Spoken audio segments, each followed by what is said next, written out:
కొరింథీయులకు రాసిన పత్రిక 2వ అధ్యాయము 9వ వచనాన్ని ఒకసారి చూద్దాం.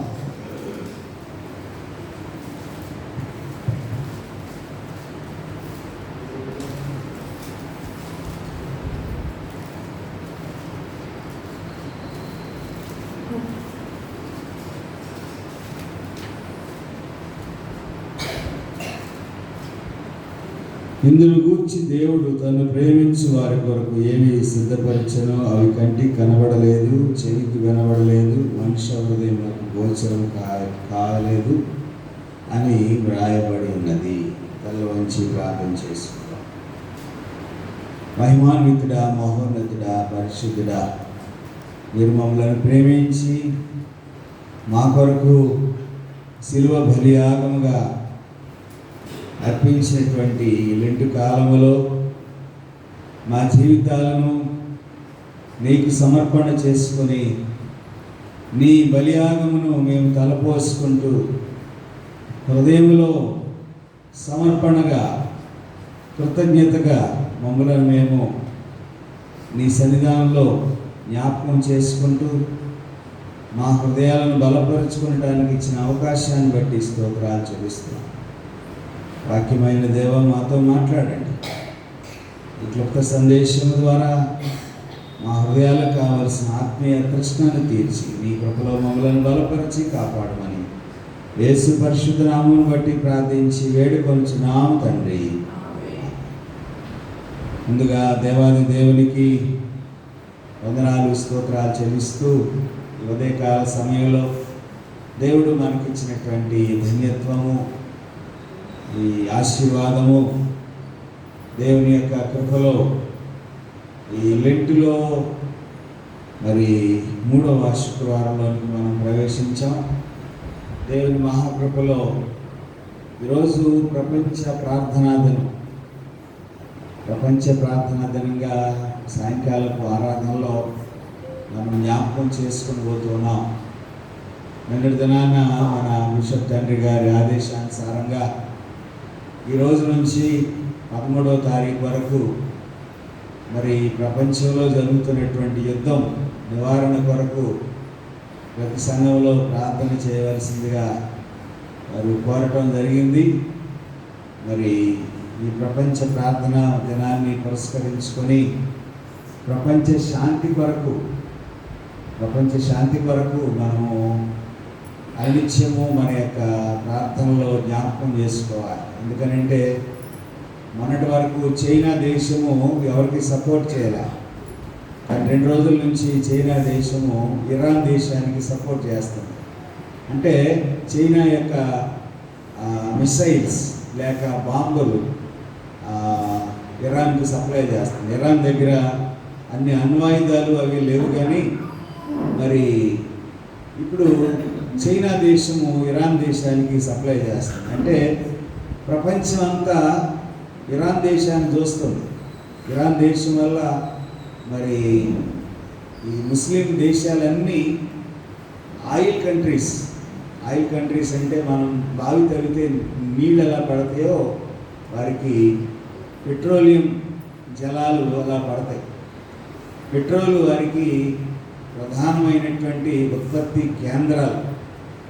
పెట్రోల్ ద్వారా వారి యొక్క ఆర్థిక పరిపుష్టిని దేశంలో సంపాదించుకుంటారు. కాబట్టి ప్రతి ఈ దేశము ముస్లిం దేశాలన్నీ కూడా ఈ చమురు బావిలు మీద వారి సంపద ఆధారపడి ఉంటుంది. ఇప్పుడు ఇరాన్ దేశం ఏం చేస్తుందంటే ఈ సంపద బావుల మీద టార్గెట్ చేసి వాటి మీద ఈ క్షిపణులు ఉపయోగించినప్పుడు అవి పేలి ఆయిల్ కరువైపోతుంది. ఈ ఆయిల్ దిగుమతి చేసుకునేటటువంటి దేశాలు, వారి మీద ఆధారపడినటువంటి దేశాలు ఇప్పుడు వాటిని రేట్లు పెంచేస్తారు. తద్వారా ఏం జరుగుతుందనంటే మన నిత్యావసర వస్తువులన్నీ రేట్లు పెరిగిపోతాయి. ఎందుకనంటే ఇవన్నీ ట్రాన్స్పోర్ట్ మీద ఆధారపడి ఉంటాయి. ఒక స్థలం నుంచి మరొక స్థలానికి మరి ట్రాన్స్పోర్ట్ చేయబడాలి. కాబట్టి ట్రాన్స్పోర్ట్ సిస్టమ్ అంతా ఈ రేట్ల మీద ఏమవుతుందనంటే 10 రూపాయల వస్తువు అది 100 రూపాయలుగా మారే ప్రమాదం ఉంది. కాబట్టి యుద్ధాలు జరిగేటప్పుడు ఏం చేస్తారంటే తెలివైనటువంటి ఆర్థిక పరిపుష్టి కలిగినటువంటి వారు వస్తువులన్నీ కొనుక్కొచ్చుకొని ఇంట్లో పెట్టుకుంటారు, దాచుకుంటారు, ఎందుకంటే రేట్లు పెరిగిపోతాయని. కాబట్టి మనము చేయవలసినటువంటి పని ఏమిటంటే ప్రపంచ శాంతి కొరకు, యుద్ధము నిలుపుదల కొరకు మనం ప్రార్థన చేయాలి. మనం చేయగలిగింది అదే. ఎందుకంటే దేవుని పిల్లలుగా, దేవుని బిడ్డలంగా మరి మనమందరం ఏకీభవించి ప్రార్థించినప్పుడు దేవుడు మరి ఆ నాయకుల యొక్క హృదయాలను మార్చి వారిలో ఉన్నటువంటి ఆ కఠినత్వాన్ని తీసివేసి శాంతిని పురికొల్పోయేటటువంటి విధానము కలిగి ఉన్నాం. కాబట్టి ఈ రోజు నుంచి మనము యుద్ధము నిలుపుదల కొరకు, శాంతి ఒప్పందాల కొరకు, ప్రపంచ శాంతి కొరకు మనం అందరం ఏం చేయాలండి? ప్రార్థన చేయాలి.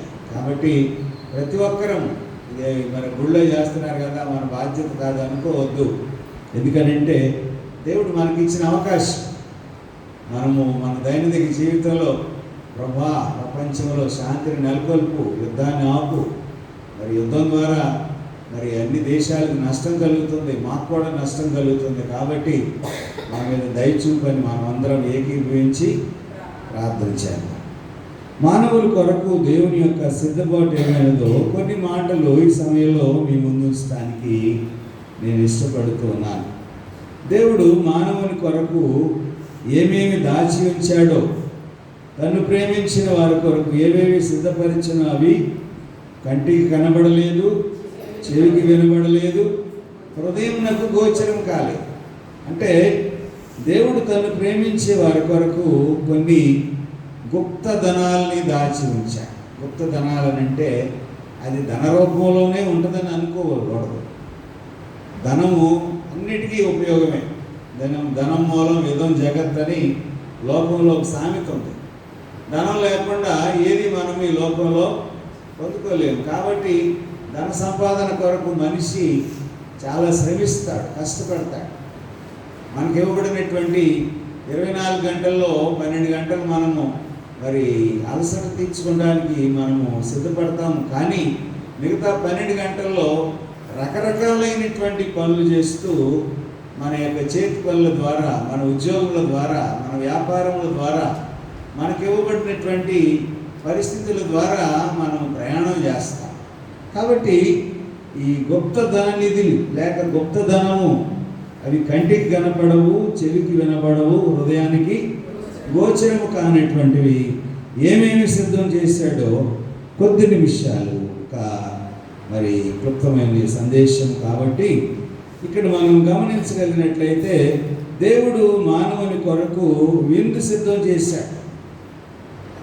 ఆ విందు మత్తయి సువార్త 22వ అధ్యాయము 2వ వచనంలో మనం చూస్తే మరి ఆ విందు పరలోక రాజ్యానికి పోలిక చేయబడినటువంటి విందుగా కనిపిస్తా ఉంది.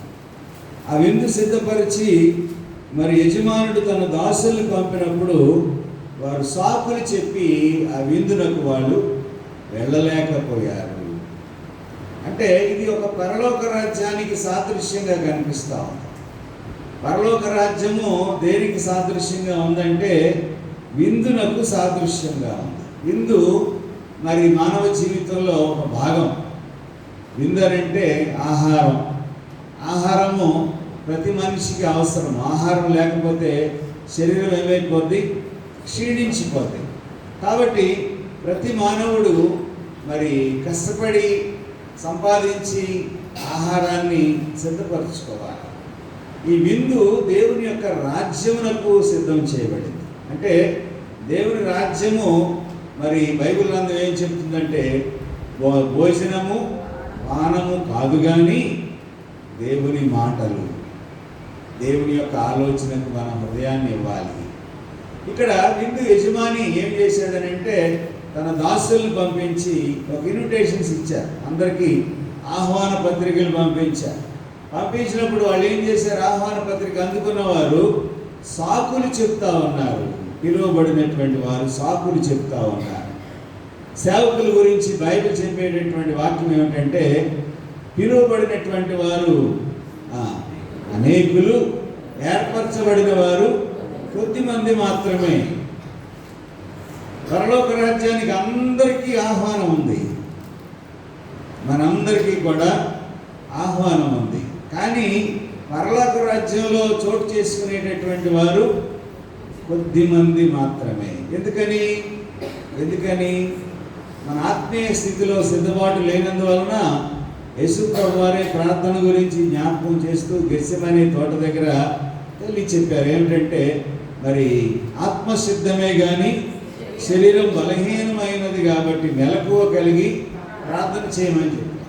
ఎందుకనంటే ఆత్మ ఎప్పుడు సిద్ధమే, శరీరంలో ఒక భాగం ఆత్మ ఏం చేస్తానంటే దేవుని పనులు చేయడానికి, దేవుని కార్యాలు చేయడానికి సిద్ధపడుతుంది. శరీరం ఎప్పుడు అలసట పడలేక. చూడండి, ఈ వారం అంతా నేను విపరీతమైన ప్రయాణాలు చేశాను, చాలా బడలిక ఉంది నా ప్రాణం. రాత్రి కూడా కొద్ది గంటలే నేను నిద్రపోయా. ఇప్పుడు ఉదయం మనకు ఆరాధన గురించి నేను 5:30కు లేవడానికి చాలా కష్టతరమైంది. ఎందుకని శరీరం చాలా బడలికతో బలహీనతో ఉన్నది. కానీ ఆత్మ ఏమంటుంది, నువ్వు లెగాలి, నీ పని నువ్వు చేయాలి, నీవు దేవుని పని చేయాలి కాబట్టి నువ్వు అజాగ్రత్తగా ఉండకూడదని ఆత్మ ఎప్పుడు మనల్ని హెచ్చరిస్తా ఉంటుంది. శరీరం ఏం చేస్తుంది, వాయిదాలు వేస్తూ ఉంటుంది. ఏ విధంగా వాయిదాలు వేస్తుంది, ఈ గంట కాదులే, ఈ రోజు కాదులే, ఈ నెల కాదులే, ఈ సంవత్సరం కాదులే అని ఎప్పుడు శరీరం ఏం చేస్తానంటే శరీర ప్రాధాన్యతల కొరకు ఎప్పుడు శరీరం తాపత్రయపడతా ఉంటుంది. ప్రభువారు చెప్పారు, ఆత్మ సిద్ధమే కానీ శరీరం బలహీనం కాబట్టి మెలకువ కలిగి ప్రార్థన చేయాలి. పరలోక రాజ్యానికి వెళ్ళాలంటే మనం ఏం చేయాలి, సిద్ధపాటు కావాలి. యజమాని పిలిచాడు, ఇక్కడ ఇన్విటేషన్ ఇచ్చాడు. కానీ ఇన్విటేషన్ ఇచ్చిన తర్వాత మరి ఇన్విటేషన్ తీసుకున్న వారు ఏం చేస్తున్నారు, ఇక్కడ సాకులు చెప్తా ఉన్నారు. మీరు ఇంటికి వెళ్ళిన తర్వాత చదువుకోండి మత్తయి సువార్త 22వ అధ్యాయంలో. కాబట్టి ఆ సాకులు చెప్పినటువంటి వారు ఏం చేశారు, విందునకు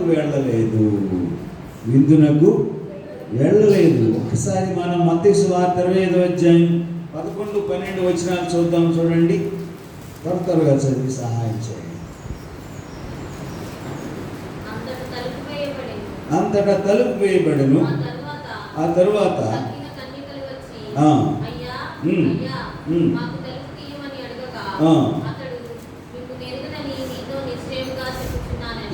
ఈ భాగము, ఈ సందర్భం మీ అందరికీ తెలుసు.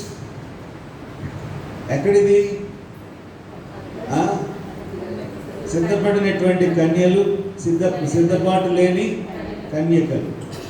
అంటే ఆ సమయం అయ్యేసరికి ఏమైపోయింది, అక్కడ తలుపు వేయబడింది. అంటే వారు ఆ యొక్క ఆ కార్యక్రమంలోనికి, లేక అకేషన్లోనికి, లేక ఆ పెండ్లి విందులోనికి, లేక దేవుని రాజ్యంలోనికి ఏం చేయబడ్డారు, వాళ్ళు తలుపు వేయబడే స్థితి. అంటే మీరెవరో నాకు తెలియనటువంటి చెప్పబడేటటువంటి స్థితి. అంటే వారి భాగ్యాన్ని వారు కోల్పోయారు, వారికి ఇవ్వబడినటువంటి ఆధిక్యతను వారు కోల్పోయారు. ఇక్కడ మరి పిలువబడ్డారు, విందులకు పిలువబడ్డారు, 10 మంది పిలువబడ్డారు, 10 మంది సిద్ధపాటులో ఉన్నారు. కానీ ఒక్క అజాగ్రత్త వల్ల ఏమైపోయింది, తలుపు వేయబడింది. మీరెవరో మాకు తెలియదు. అంటే వారందరూ పిలువబడ్డారు, 10 మంది కన్యకులు పిలువబడ్డారు. 5గురు మాత్రమే ఎందుకు సిద్ధపాటు కలిగి ఉన్నారని అంటే పెండ్లి కుమారుడు ఎప్పుడు వస్తాడో అని వారు ఎదురు చూస్తూ ఉన్నారు. వారు నిర్లక్ష్యంగా లేరు, ఏమరపాటులో లేరు. వారు పెండ్లి కుమారుని మీదే కాన్సన్ట్రేట్ చేసి ఉన్నారు. మిగతా వారు ఎలా ఉన్నారు, ఇప్పుడు రాళ్లే, రాత్రి మధ్యరాత్రి అయిపోయింది, ఆయన తెల్లవారుజాము వస్తాడు కాబట్టి పొద్దున్నే చూసుకుందామని 5గురు ఏం చేశారు, నిర్లక్ష్య స్వభావంతో ఉన్నారు. కాబట్టి ఆ పెండ్లి కుమారుడు వచ్చాడు, సిద్ధపడిన వారు గుంపులోకి వెళ్ళిపోయారు. మిగతా వారు ఏమయ్యారు, బయట నిలిచి ఉండేటటువంటి స్థితి. ప్రియమైన దేవుని బిడ్డలారా, మొదటి స్థితిని ఇక్కడ మనము జ్ఞాపకం చేసుకుంటున్నాం. దేవుడు మానవుని కొరకు విందు సిద్ధపరిచాడు, దేవుని రాజ్యమును సిద్ధపరిచాడు. త్వరగా చెప్తున్నాను. రెండవది ఏమిటంటే దేవుడు మానవుని కొరకు రక్షణను సిద్ధపరిచాడు. 19వ అధ్యాయం లూకాసు వార్త 10వ అధ్యాయంలో మనకు ఒక మాట, తెలిసిన మాట ఉంది. నశించిన దాన్ని వెతకి రక్షించడానికి మనుష్య కుమారుడు ఈ లోకానికి వచ్చాడు. ఎందుకు వచ్చాడు ఆయన? రక్షణనివ్వటానికి వచ్చాడు. మనందరికీ రక్షణను జరిగించడానికి వచ్చాడు. మనందరినీ పాపం నుంచి విడుదల చేయడానికి వచ్చాడు. మన శాపము నుంచి మనల్ని విడుదల చేయడానికి మనకు వచ్చాడు. మనల్ని పునీతులుగా చేయడానికి వచ్చాడు. కాబట్టి నశించిన దాన్ని వెతకి రక్షించడానికి మనుష్య కుమారుడిగా ఈ లోకానికి ఆయన రావలసినది వచ్చి ఉన్నాడు. 2 కొరింథీ 6వ అధ్యాయం 2వ వచనంలో చూస్తే ఇదే మిక్కిలి అనుకూలమైన సమయం, ఇదే రక్షణ దినము.